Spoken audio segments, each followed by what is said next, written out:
Good morning guys. Very good morning છે. Good morning guys. આજના નવા બ્લોગમાં તમારું સ્વાગત છે. તો જુઓ સવારના થઈ ગયા છે 7:30. ક્રિશિવ અને પરીન બંનેને ઉઠાડીને મેં નવડાવી દીધા. ક્રિશિવે ચા નાસ્તો કરી એનું બેગ લઈને રમે છે. જો અને આ બાજુ પરી ચા નાસ્તો કરે છે. આજથી સ્કૂલનો ટાઈમ બદલાઈ ગયો છે. 8 વાગ્યાનો ટાઈમ થઈ ગયો છે. 7:30 થાય છે. હા, પરીને 8 થી 10નો છે, ક્રિશિવને 8 થી 10:30નો કંઈક એવો ટાઈમ છે. કારણ કે આજથી પેપરો ચાલુ થઈ ગયા છે. શું તો હવે ટેસ્ટ આપવા જશે. બેગ લઈને જવાનું. સારું. તો ગાઈસ હું ઘરે આવી ગઈ છું. ઘરે આવીને મેં બનાવ્યા બટેકા પૌવા. જુઓ અત્યારના નાસ્તામાં હું અને પરીના પપ્પા નાસ્તો કરીશું અને એક બાજુ ચા પીશું અને પછી બીજું કામ કરીશું. ગાઈસ હું ક્રિશિવને લઈને આવતી રહી છું. ક્રિશિવને આજે બેલ નહોતો પડ્યો નાસ્તાનો, તો ક્રિશિવ કે મને ભૂખ લાગી છે. જો ક્રિશિવ આ બાકડેથી આ બાકડે કરે છે. હવે થોડો નાસ્તો કરશે જે ડબ્બામાં ઘરેથી મેં આપ્યો હતો. તો ગાઈસ આજે મેં એને મમરા આપ્યા હતા, તો એ હવે એનો ડબ્બો ખોલશે, થોડો નાસ્તો કરશે. ત્યાં સુધી પરીને પણ બેલ પડી જશે. અમે પરીની સ્કૂલ બાજુ બેસી રહીશું અને હવે ક્રિશિવ થોડી નાસ્તો કરી લેશે ને. ક્રિશિવ આજે શું બનાવ્યું? ક્રિશિવ આજે શું બનાવ્યું? જો કશું નહીં. તો પછી આવવાનું નહીં ને સ્કૂલમાં. સ્ટાર મળ્યો બતાવી દીદીએ આપ્યો. તે વાર્તા કીધી એટલે હા. અને આમાં ક્રિશિવ બહુ એક્ટિવ છે થોડો વધારે, કે અઠવાડિયામાં 2-3 વખત કંઈક ગિફ્ટ લઈને આપે, કંઈક વસ્તુ આપે. કારણ કે એને સૌથી વધારે માનવામાં આવે છે એના ક્લાસમાં લીડર તરીકે. હે ને? તું બહુ મસ્ત કહું છું. બધું કહે છે. તે મસ્ત વાર્તા કે બાળગીત ગાય છે અને જે ઘરે પણ હું શીખવાડું છું બધું એ શીખે છે. બરાબર. તરસ લાગી પી લે પાણી.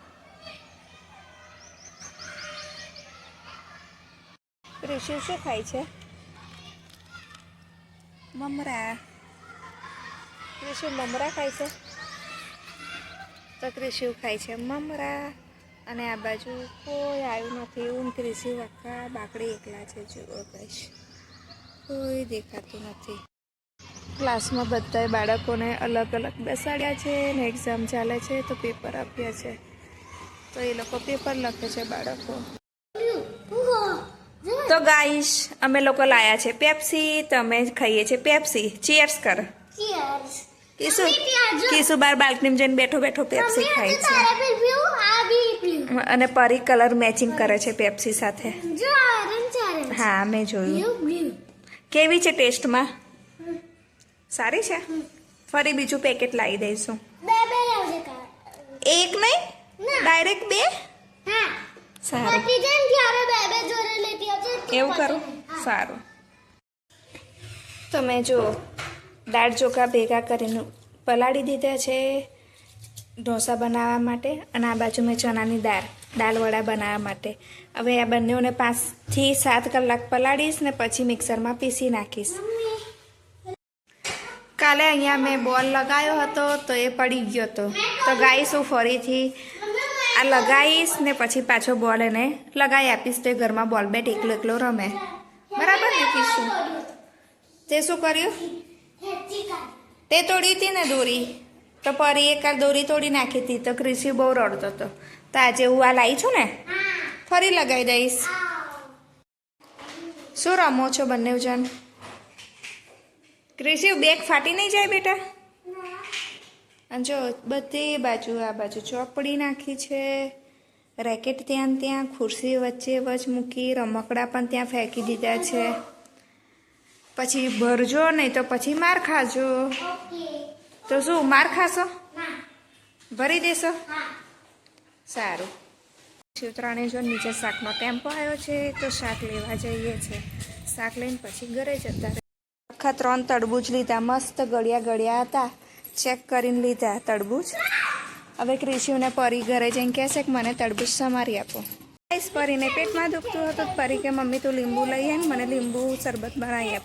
તો લીંબુ શરબત બનાવવા માટે લીંબુ લેવા આવી પણ લીંબુ નહોતા. તો હવે હું જાઉં છું સોડા લેવા. તો સોડા લઈશ અને પછી એને પીવડાવીશ તો થોડું પેટમાં સારું લાગે. આયા સોડા મને આપજે, સોડા પીવા. હા એવું કરીશ ને જો બધું ગેસ ઉપર આવી ગયો ને, હવે તું ખોલીશ ને તો સીધું બધું બહાર આવશે. એને બેસી જવા દે. હા ગાઈસ પરી અને એની બેનપણી જો બંને જણ રમે છે. જો રિસીવે પાણી ઢોર્યું તો પોતું લઈને અંદરની રૂમમાં ગયો ને પોતું કર્યું. અને આ બાજુ પરી બનાવવા બેસે છે ચા. તો ગાઈસ પરીને ભૂખ લાગી છે, પરીને પેટમાં દુખે છે. જો હું એને મસ્ત લાલ લાલ ગળ્યું તરબૂચ સમારીને આપું છું અને સાથે હું પણ થોડું ખાઈશ. રિશિવ તે ખાવાનું છે? હા સારું ખાય. મને સમારી દેવા દે પહેલા. તું ટેસ્ટ કર કેવું છે. ચલ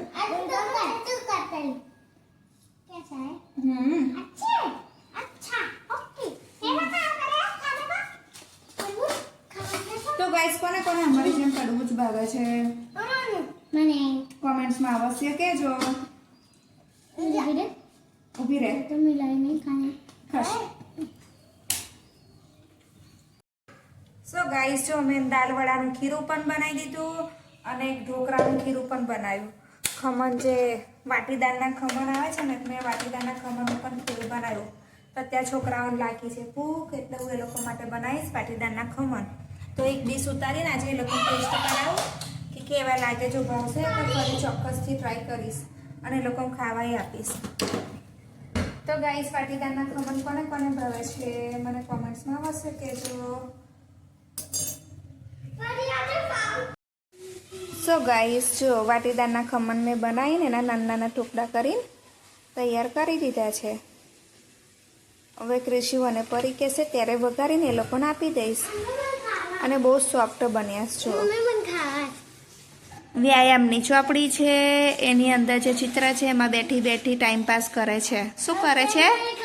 કલર પૂરે છે. અને મને પૂછ કરે કે આમાં કયો કલર પૂરું, આમાં કયો કલર પૂરું.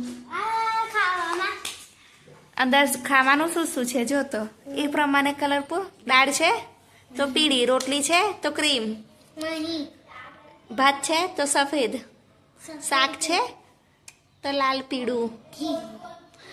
તો તાર કેવો કલર પૂરવો છે એમાં? Orange colour, black, sky blue.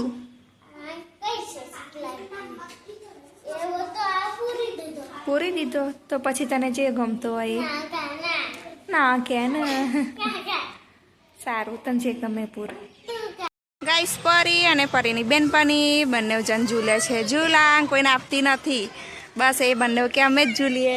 અને આ બાજુ ક્રિશિવ ને એક અધ્યા કરીને છે. ક્રિશિવ અધ્યાને સડી કરે છે ને અધ્યાને ઊંચા નીચામાં બેસવા નહીં દેતી. આખરે અધ્યા રડીને પછી ઘેર જઈને સૂઈ જશે. બરાબર ને અધ્યા? ક્રિશિવ અવડે કરશે સડી ફરીથી.